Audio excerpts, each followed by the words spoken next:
Yung PBBM, mga kababayan, eto. Basahin niyo po, mga bossing. Basahin niyo po. We can't dictate on the lower house. Marcos not blocking impeach raps versus Sara Duterte Palas. Simulat sa pool pa lang ho, mga kababayan, sinasabi na ho natin na yung sinabi ng ating Pangulo na sabi ng ating Pangulo, wag na nating intindihan yan, wala namang kwenta yung pinapa-impeach nyo. Wala namang importansya yung pinapa-impeach, hayaan nyo na yan. No? Sinabi ho natin, umpisang-umpisa pa lang po yan, labas sa ilong yan, mga kababayan. Sino ba namang presidente ang hindi papabor sa impeachment ng vice-presidente? Kung ang nakikita niya, ang problema na corruption ay nagmumula doon sa vice-presidente, no? Ang Pangulo nga gustong gamutin ang sugat, gustong gamutin ang problema ng mamamayang ng Pilipinas mga kababayan. Which is, unang nakikita ng mamamayang Pilipino na ang problema ang vice-presidente. So ngayon, tingnan nyo na po yung sinasabi. We can't dictate on the lower house. Ito po ay kumokontra doon sa sinabi niya na wag na nating yan. Wag na nating i-push yung impeachment na yan. No?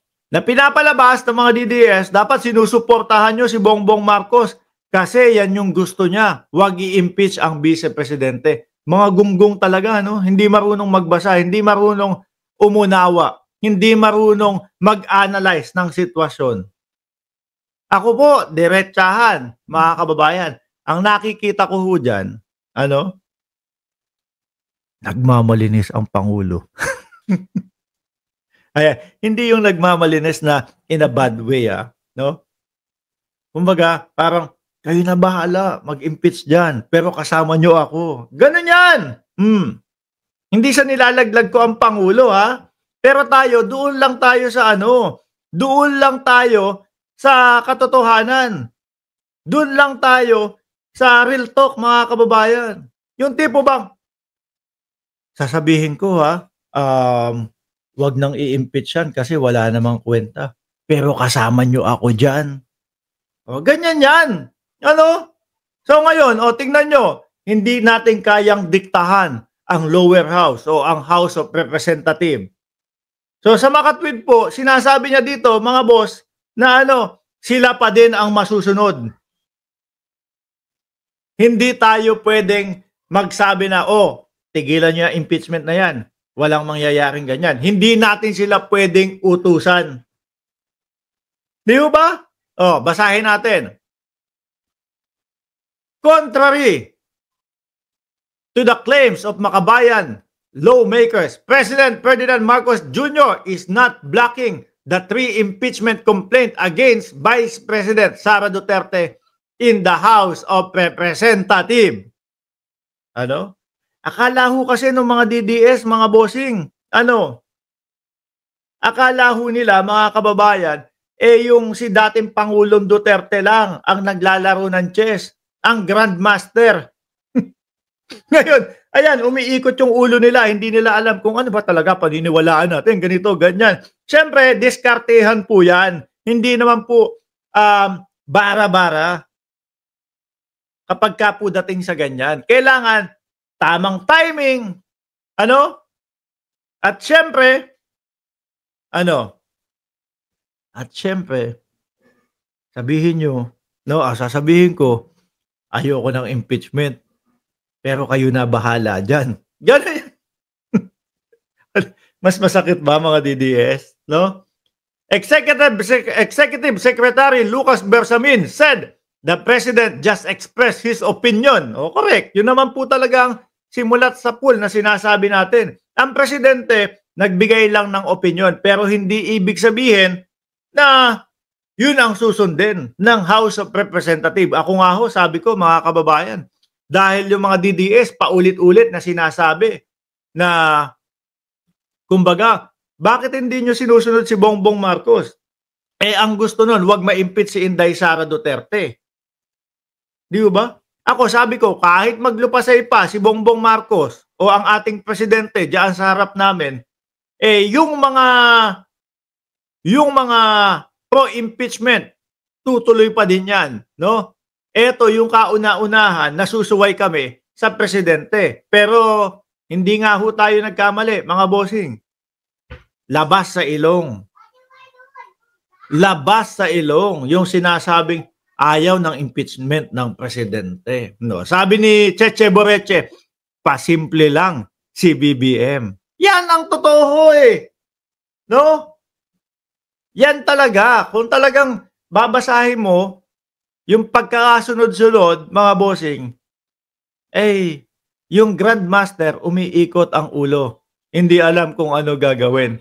Eto pa, ICC. Hindi ho ba? Yung sinabi ni Boying Remulla, ni Secretary Boying Remulla, na makikipag-usap, handang pakikipag-usap sa ICC. Ayan na, nagugulantang na ho sila, no? Si Panelo umiiyak na, mamaya i-discuss natin yan. Tuloy. Executive Secretary Lucas Bersamin said the President expressed his opinion last year that impeaching Duterte would only distract Congress and Filipinos and it will not benefit a single Filipino. Uulitin ho natin, yun ay opinion ng Presidente. Hindi ibig sabihin na yun yung mangyayari agad, mga bossing. Pakikinggan pa din yung mga reklamo ng mga nagpapa-impeach, no? So sa ngayon may tatlong impeachment na kakaharapin at sinasabi nila meron pang isa, pang-apat. Yung pang-apat, kung sakali, next month.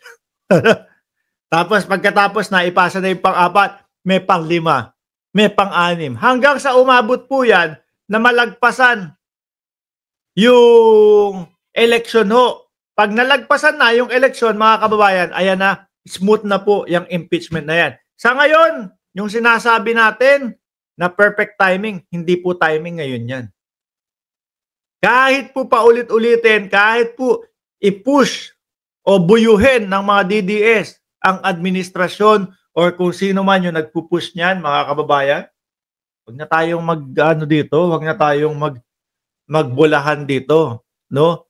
Natural ho, mga bossing, na nakasuporta ang administrasyong Marcos diyan sa impeachment ng ating Vice Presidente.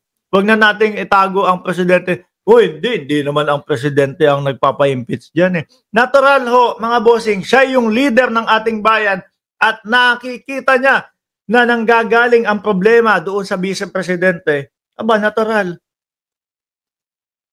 Gusto niya din na matanggal yung problema na yun. Upang sa ganon, yung paghilom ng sugat ng ating bayan, tuloy-tuloy ho, mga kababayan. Huwag na tayo magbuluhan. No? Nasa likod niyan ang presidente. O yan, sa comment section, sino ho ang naniniwala, mga bossing, na ang presidente sumusuporta na ma-impeach ang Vice Presidente? Taas nyo kamay nyo dyan sa comment section. Merong icon dyan na kamay. I-comment nyo kung sino naniniwala. Dahil ako, mga boss, naniniwala ako. Kahit sabihin pa ng presidente na wag na natin yan, no? Hindi importante yung impeachment. Tiwala ho ako. Isa ang presidente sa nakasuporta dyan, no? Magbobolahan pa ba tayo? Alam naman natin ang politika, mga bossing. Alam naman ho natin, no? Kung sino talaga ang pwede ko ba sabihin yung salot? O pwede ko bang sabihin o mas maganda bang pakinggan yung problema ng ating bayan? Kaya tanggalin. Di ba? Anyway, mga bossing, naku, yari kayo dyan. Sabi ko naman sa inyo, kapag pagkatapos ng Pasko at bagong taon, eto ho lahat, sasambulat ho lahat ng mga magpapaiyak sa mga DDS ho. Kasi tuwa-tuwa sila noong December Paulit-ulit nilang sinasabi, nasa na yung ICC, nasa na yung impeachment, hanggang ngayon, wala pa tapos na ang bagong taon, tapos na ang Pasko. Eto ngayon, pasok lahat yan. Kaya nga ho, mga kababayan, sa umpisa pa lang ng vlog natin, ang sinabi ko, lahat maiinit simula do'n sa pagkaduwag nung China ngayon sa Pilipinas. Tapos ano ba yung pangalawang tinapik natin? O yung pagkikita ni Donald Trump at ni Pangulong Bongbong Marcos, sunog din ho sila diyan. Eto, impeachment naman ngayon. Iikot ang ulo nila. Hala, kala ko ba ganito? Sabi mo, ayaw mo ng impeachment. Ngayon, hindi mo ba-block yung yung Congress. Bakit naman iba-block? Magkaiba yan. At nagbigay lang siya ng opinion. Sabi ni Melinda Malanon, tama ka Sir Mark, gusto ni PBBM ma-impeach si Sara, kaya lang patapusin muna ang eleksyon. Mga Duterte kasi ang nanggugulo. Correct ho. Tatapusin ho yung eleksyon na yan, mga kababayan. Maniwala po kayo. Ako ang nababasa ko, sila Senator Trillanes, dating senador, alam na din nila yan eh. Alam na nila yung strategy na yan, mga bossing. Alam na nila yan, no? Siguro, eto baka sila Franz Castro diyan sa Congress, etyos na lang nila yung yung sinasabi nila, i-push na ngayon. Pero alam na din nila yan na, hindi uubra kapag ka ngayon. Kailangan matapos yung eleksyon, mapalitan yung mga nasa Senado. Ako ho, mga kababayan, hindi ko sinusuportahan sila Franz Castro.